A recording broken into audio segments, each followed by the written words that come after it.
Welcome to Yumi and All Things She. Our podcast is about all aspects of being a woman, from motherhood to careers, romantic relationships to family relationships and dynamics, and everything in between. It's a chance to learn, explore, and feel what's genuine and imagined as a woman in this world, along with multi-generational conversations that will stimulate your soul. So sit back, laugh, smile, and even cry a little along with us as we begin our journey together. Yumi and All Things She. Welcome to Yumi and All Things She. My name is Deb. I'm your host, and I am so grateful that you have joined me today on today's episode. I am so excited about this episode because we're going to be talking about losing yourself. But more important than just losing yourself is, what do you need to do to get it back, get you back? And so we're going to not only talk about all the things that can kind of slowly get us there, but then what do we do once we know we're there, we're aware of the situation, and what do we do to get back? So let's dive right in. First of all, when I talk about the term losing yourself, as a woman, I believe that it's extremely simple for us to slowly fade into the expectations of whatever our circumstances are. It could be a relationship we're in, and we start to slowly adapt to the other personality or their lifestyle, the things they enjoy doing, rather than kind of insisting that there be this give and take or this mutual relationship and interest on both sides. Could also be our career. I know there are times in my career when I have given it everything. And so we start to lose sometimes ourselves in that process of giving so much to everyone else that we don't know. We're kind of losing who we are in the mix. You may be dealing with starting a family, young children. It could be you're at the place where you've got those teen years happening in your household, and you've been doing this, or it's been this, what I call the slow fade process over a period of time. It's unfortunate that it does slowly, gradually get there. And before we know it, that 7-year itch in marriage, or, after several years in a career, you may wake up and go, what am I doing? Why am I here? What's inspiring me? And so it is this easy process that we could just slowly fade into. And it sometimes will take a slap in the face or an aha moment for us to realize that we need to get us back. We need to become inspired again. We need to get back to who we thought we were or who we want to become. Also, if we're dealing with aging ourselves, sometimes those things, as I have experienced a few, just start to creep up on you and don't realize it. And then we think that we can do what we used to do. And all of a sudden, I can't quite do it with the same vim and vigor. I can't get up early and stay up late and do all those things that I used to do as things continue we go through this aging process. But then also, if we're handling and working and dealing with aging parents, that's where those roles kind of reverse. And all of a sudden now we're more in maybe a caretaking, or, what I have found myself in recently is not caretaking so much, but being present for either a medical situation or a doctor's appointment or something that I can be involved in to assist them in the event that they don't quite remember in the future what the doctor said, or maybe there's a question about medication, just so that I can also be another set of eyes and ears to assist them in their process. So clues that you may be starting to lose yourself, because I said it doesn't happen overnight. We don't go from this young, inspiring person that is active and, maybe you're athletic and maybe you do all these activities and all that kind of stuff. And then the next day we wake up and we don't do those things. So it is this very slow, gradual process. And so I just thought it was important that as we talk about this losing ourselves, what does that really look like? What does it mean? So some of the clues, you may be anywhere in the spectrum and or not even started at all. And I'll share a few things as we get toward the end of today's podcast about, things that I have noticed even over my period in life. But you stop caring about how you look. And I know that we sometimes will go through ebb and flow of that, but, we're not really getting ready in the morning. We're not getting up, doing our hair, putting makeup on. And not that we have to do that every single day, but when we start to find the fact that we're wearing sweats every single day, we're never having that desire to kind of get up and and feel good about who we are and what we look like. And it's not for anybody else. It's only for ourselves. And there are days even today that I do that occasionally, but ultimately my goal is I get up and I get ready and I get ready for the day and get myself ready. So it's just not for anybody else, but it's for myself. But this could be a sign that that process is beginning to happen. If you're finding, especially I think as we have become more of a workforce from home, we're finding that that's easier to do. And I was on a Zoom call a couple of weeks ago with someone, and I said, man, I love your top and your outfit. And they go, yeah, but I'm real casual below the waist. So, and that's different. There's still a level of effort that that person did. They got up, they got ready, they did their hair, they did their makeup, and they were ready for our meeting. So that may be one clue for you that you're heading through that slow fade process of beginning to lose yourself or not. You may also complete life when your life completely revolves around your children or your husband or work, anything outside of yourself. When we are 100 and sometimes 110% committed to those things outside of us and who we are, we might think that now all of a sudden we have lost ourselves because we're so focused on everything and everybody else that's going around life with us that we sometimes will forget to prioritize us in the mix. And so we'll talk about ways to kind of gather that back as we move forward. You may begin to withdraw from activities or your friends. Maybe you used to do Friday happy hour with the girls or Friday happy hour with couples. And all of a sudden now you're just, I'm just going to go straight home. Or, I work from home, so I'm not going to get dressed and ready to go out and be out in the public. And I know through that whole COVID process, many of us just went through that as a natural progression of being out all the time to not being out at all. And next thing you know, we've got to kind of put this balance back in. So, the pendulum swung severely one direction, and all of a sudden we have to kind of bring it back into this alignment of balance. And so that sometimes if you were a moviegoer and all of a sudden you're not doing movies, or if you used to love to go to concerts and you're not doing any of that anymore, if you start to feel that you've lost what really inspires your soul, maybe that could be a sign that you're heading down that slow, progressive path of losing who you are. Oftentimes after kids, they're old enough to drive, then what happens is, we go from focused on our children and our home life to focused on either the spouse or focused then on our work or what we can do from a volunteer standpoint. So we just shift that focus onto someone or someone else, a job, a career. And so it's going to be important. One of the things that I know that my husband and I were very intentional about when our kids were at that place is that I didn't want to be that mother that couldn't continue to go on because my kids were gone and everything that I had lived for the last 18, 20 years, all of a sudden I'm empty. And I know that I've heard those stories from many women over the years, and I did not want to be that way. So I took some very intentional behavior and choices and decisions to not be in that place once my children got there. And, my youngest may say that I went too far. I was gone a lot. I did a lot of activities, had a lot of fun. We really, my husband and I reconnected. But you know what? That was the time that we needed to do that in order to be sure that things were going to be different once we were empty nesters. You may be, for new moms, it actually might be happening when you are starting a family or even having a second child within the first few years after your first one.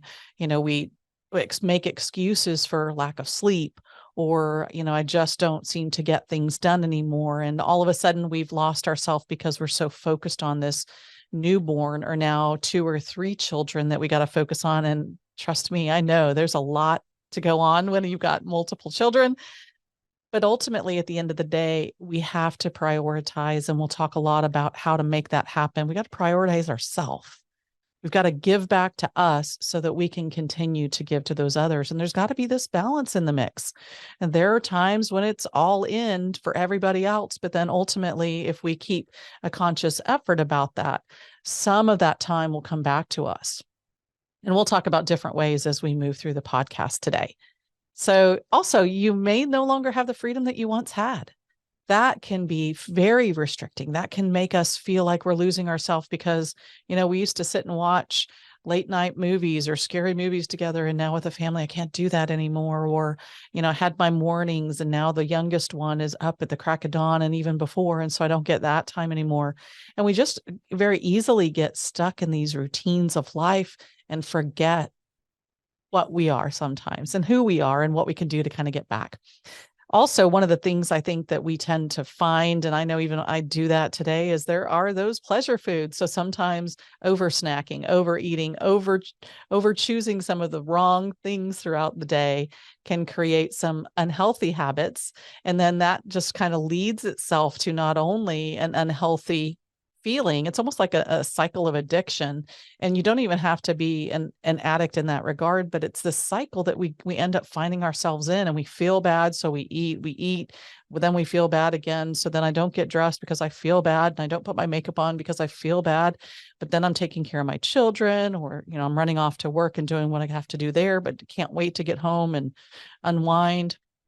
But all of the variety of different things that you may have experienced, any one of those or a variation of them, that may be just a sign, just a clue that you could be losing you. So it doesn't happen easy. I call it the slow fade because it truly does happen 1 inch at a time. And we don't feel it as drastically until we're all of a sudden in that uncomfortable spot. And if it goes on for too long, things can happen like depression. And if you've ever suffered with that, I have to, thank God that I have been blessed. I have my down times, I have my weepy times, but I haven't, been having to deal with that. But I've had family members that have dealt with depression, and it is not fun. It can be debilitating. When you lose yourself, you can actually not even want to know, or not even know where to begin to crawl out of that hole of depression. It's just an endless pit, and I understand it. So what can we do? We're going to talk. That's why I think this podcast is important for all of us, because not only if you aren't dealing with any of these symptom signs or in that slow fade process, there's chances are that you probably know someone, or you can see the signs of that happening in a loved one or a friend, and then you can just offer a helping hand. Also, anxiety is another one. That's that crippling fear of something that might happen. We call that, false emotions appearing real. That's where the fear comes from. It's false evidence, false emotions. We tell ourselves over and over and over again that something's going to be so bad, or it's going to be horrible, or I can never do that. The self-talk, we'll get to that aspect throughout this podcast, but then that anxiety builds up, and you guys know the feeling. I do too. It's crazy. The butterflies in your stomach, and you don't know what to say, and what do I do, and how do I get through that?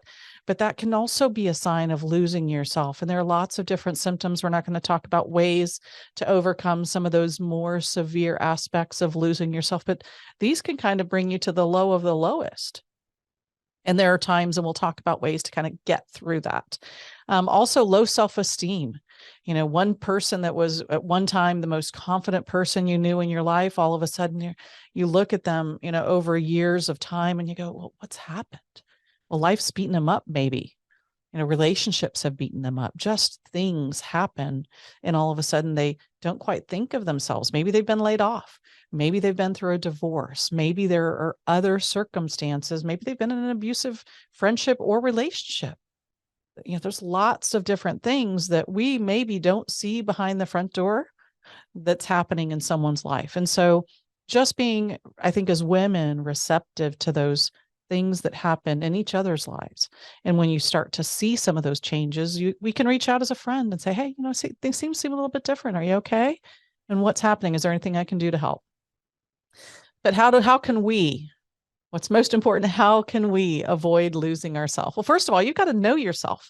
And I think too many women just don't take the time to know themselves until it's at that point where we're gone. I don't know who I am anymore. I don't know what I like. I don't know what I like to do. I can tell you that there are things in my life that I've gone, oh man, I really used to enjoy that. Why did I let that go? And I could make excuses for it all. But the reality is I made the choice and allowed it to kind of slip out of my life. So what can I do to bring it back? Well, we'll talk about those things. Also, we can, set boundaries.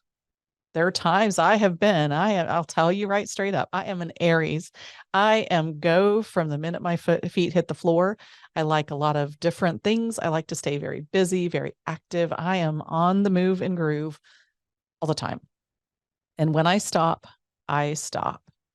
So sometimes what a downfall for me has been is when I have not been willing to say no. And when I was younger, oh gosh, I'd get myself in those traps all the time. And then I'd get stressed because I, didn't say no when I needed to say no, but now I made a commitment. So I've got integrity, my own integrity. I've got to stand by that decision and do what I need to do. And, the whole suck it up, buttercup, here I come. And that's what I had to do to get through it. But now I'm able to see some of those and set boundaries for saying no, having the ability to go, I just can't do that right now.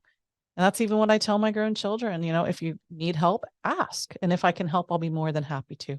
But if I can't, please don't take offense that I cannot. So now I'm at a point in life where, I've given up. I've cleared things out of my life. I'm not in that real busy place any longer. So I'm able to pick and choose what I give my time to, give my love to, give my life to outside of me when I'm not taking care of me. But I always have to continue to focus on making sure I take care of me. And so what I've done is I put that into a daily routine.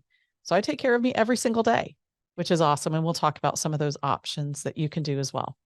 So make time for yourself. That's number one. Whether your children, you make time after the children go to bed, or if you wake up before them, maybe you spend some time before you're off and running to work, or even working at your own computer at your own desk.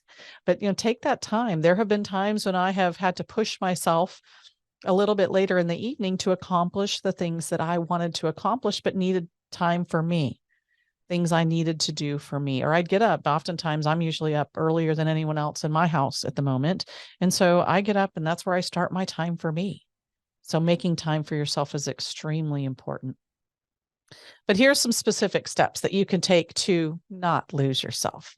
First of all, you can ask for help.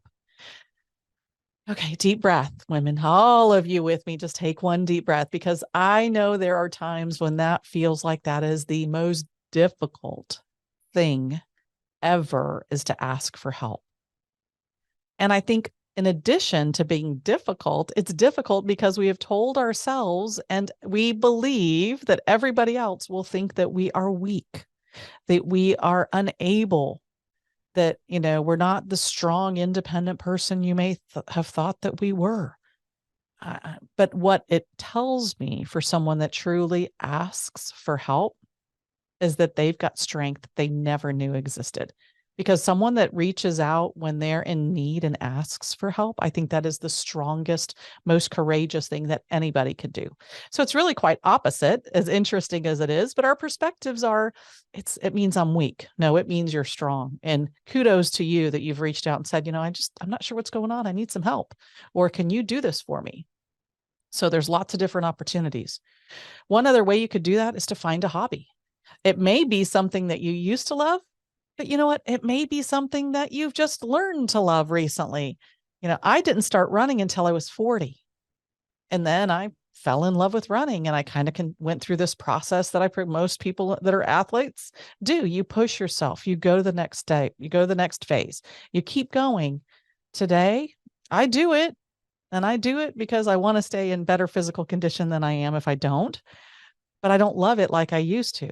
But one of the things I know that I love music. It just soothes my soul. So that is something that I have had in me forever and ever and ever.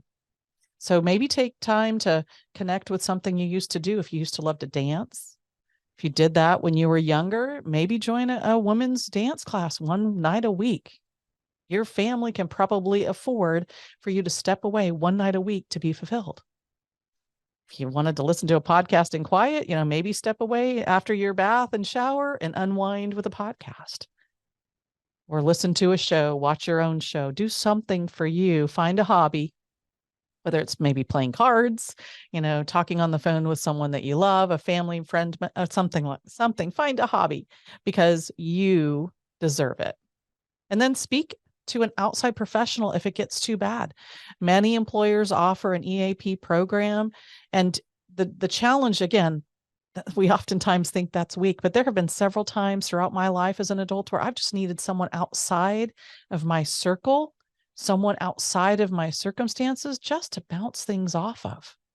And you would be amazed at how talking one or two or three, four times to someone that doesn't really know who you are, but that will ask the right questions to dig into those problem areas, how they can unharvest some of those stuck spots. They can reach in and help you find out what's causing the depression. So, if you have that as an opportunity, ask for it. If it's part of your medical benefits with your employer or health benefits, just reach out and ask. That's what they're there for, because you, number one, deserve it. But when you are better and when you're in a better place, you're going to be a better employee. You're going to be in better. And if you are an employer too, if you're also going to be a better mom, a better parent, a better spouse. So the sooner we can really take care of those areas for ourselves and reconnect with who we are, what inspires us, by all means, we can be better to those around us. You also might be looking for or seeking a coach for support and group. How do those athletes, those professionals really get to where they are? It's because they have a coach. And it is definitely something that you can have a personal coach that will guide you and mentor you. You can have a professional coach.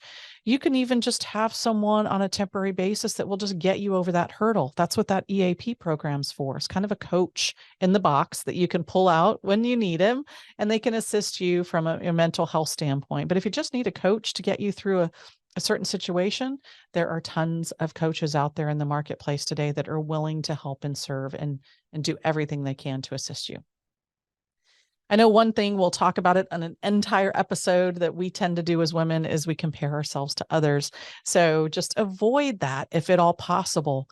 I know we look at our neighbors or we look at our friends that we went to school with and what have they accomplished and what do they have? And, we sometimes will feel bad if we're not in the same place, or, I'll feel bad if they're doing worse than I am in this life called success or, professions, whatever the case may be. So it can go either way, but we need to just stop comparing them. This is your journey. This is my journey. They're going to look significantly different. That's because you and I are different. So how can we do that? We just stop that. Just stop comparing ourselves to others, to other families, to other people, to other marriages, other relationships. We can just set that stuff aside. It's also interesting how much we think that we know because of all these social connections about what's happening in each other's world. All of the social media is cluttered with all of the perfect pictures, perfect stories, perfect visions of what's happening in everybody's life. And oftentimes that's just the picture show that's on the surface. It's not really what's going on in the house, in the family, in the person's life. So let's be sensitive to that it may not truly be the big picture that we all see. So to wrap this episode up today, I want to talk about 5 things that we can do if we are now aware that we've been through that process and we've slowly lost ourselves. It takes, first of all, a mind shift, a mindset shift. There, first of all, is the awareness. The lights come on. I need to shift my mindset. Well, how can we do that? You've got to love yourself first. It may take positive affirmations. It may take certain affirmations that you read in the morning to shift your mind. It may take listening to certain audiobooks, or even collectively finding a new set of friends, possibly. But we've got to shift our mindset in order to really make a change moving forward. Another great tool that we can do to help get us into that place of loving ourselves and being true to who we are, and that would be journaling on a regular basis. You may want to journal every single day. You may also want to journal, everybody's a little bit different. I journal when I feel led to. I'm not a consistent journaler, but I know when I need it and I do journal, I feel better. I get it out. If I'm having one of those really tense moments in my life, guess what? I just get it out in journaling and it feels a whole lot better. I'd encourage you to get a sheet of paper and list 5 things that stir your soul. If it's helping. And one of the things that stirs my soul is I love music. I love harmony in music. So I seek to listen to music before I'm doing something, before I speak, before I'm teaching a class. It's what really gets me in my zone. Another thing that stirs my soul is I desire to help women that have been are survivors of abuse, because that has been part of my past. I think that women cannot just only survive, but they can thrive, and that's one thing that stirs my soul. My family is another, and I can just go on and on because we all have those things. But you've got to connect with that. What stirs you? If you don't know, maybe through the years, they've changed. And now it's time to not go back to what you loved, but try something new. Maybe it's time to learn a new hobby. And if you've never cross stitched, maybe it's time to cross stitch. Maybe it's time to knit. Maybe it's trying to find a new hobby that can inspire you in a whole new way. And end your day with a gratitude list. At least find 5 things each and every day to be grateful. Now, it can be something as simple as someone held the door for you as you walked into a place of business. Be grateful for that person, that they were so kind and generous to do that for you. Just go through that mental gratitude list at the end of your night, right before you go to sleep, and you will be amazed at how different your day is each and every day. Those magical aha moments can pop up every day when we're expecting great things. And when you find you again, you'll probably improve your mental health, your physical health, your relationships with all of your friends and family. You will just be amazed at what will improve as you get to begin to reconnect with who you are, who you want to be. And when you find you again, you may also be able to inspire others and those around you. They'll see a spark in your eye. They'll see something new in your step. That's the thing that we can kind of then that trickle down effect, that ripple effect in the water when you throw the rock. When you find you again, you're able to live a life that you are true to yourself. That is the most joyous experience ever. And be sure to we'll kind of wrap it up there. So I wish for all of you a happy, healthy, and fulfilled life by finding you if you have been in that. If you haven't quite gotten there, I know as women, many times we'll go through that process over and over again. It's that slow fade process. So reconnect with you.